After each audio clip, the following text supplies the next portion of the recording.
Welcome to Mahamaya YouTube channel. ನಾನು ಇವತ್ತು egg rice ಮಾಡೋ ವಿಧಾನವನ್ನು ಹೇಳ್ಕೊಡ್ತೀನಿ.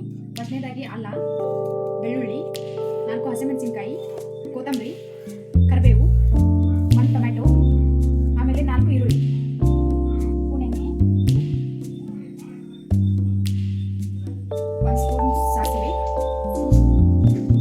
1 ಸ್ಪೂನ್ ಜೀರಿಗೆ, ಹಸಿಮೆಣಸಿನಕಾಯಿ,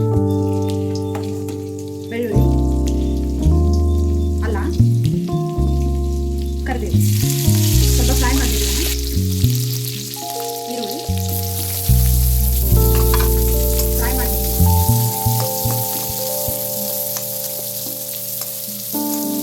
ಸ್ವಲ್ಪ ಕಲರ್ ಚೇಂಜ್ ಆಗೋದು ಫ್ರೈ ಮಾಡಬೇಕು. ಟೊಮೆಟೊ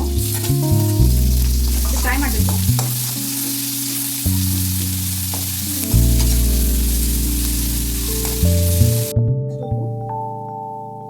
ಒಂದು spoon chilli powder, 1 spoon garam masala fry ಮಾಡಬೇಕು.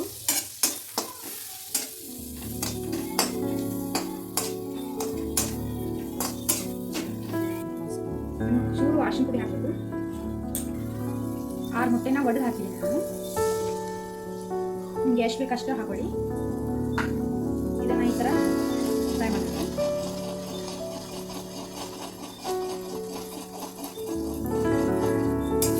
ಮೊಟ್ಟೆ ವಾಸನೆ ಹೋಗೋ ತನಕ ಫ್ರೈ ಮಾಡಬೇಕು, ಇಲ್ಲಾಂದರೆ ವಾಸನೆ ಹಾಗೆ ಉಳಿಬಿಡುತ್ತೆ.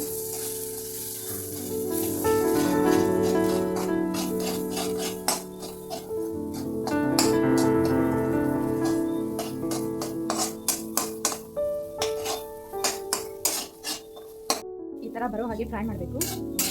ಸೊ ಈ ಥರ ಫ್ರೈ ಆದಮೇಲೆ ಇದಕ್ಕೆ ರೈಸ್ ಹಾಕಿ ಮಿಕ್ಸ್ ಮಾಡ್ಕೋಬೇಕು. ಈ ಥರ ರೈಸ್ ಹಾಕೋಬೇಕು. ರೈಸ್ ಹಾಕೊಂಡು ಇದನ್ನು ಮಿಕ್ಸ್ ಮಾಡ್ಕೋಬೇಕು.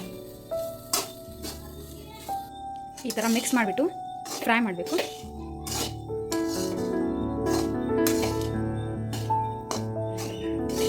ನೋಡಿ ಫ್ರೆಂಡ್ಸ್, ಎಗ್ ರೈಸ್ ರೆಡಿಯಾಗಿದೆ. ಕೊತ್ತಂಬರಿ ಹೆಚ್ಚಿಟ್ಕೊಂಡಿದ್ವಲ್ಲ, ಸೊ ಅದನ್ನು ನಾವು ಲಾಸ್ಟ್ನೇದಾಗಿ ಹಾಕ್ಕೊಳ್ಬೇಕು.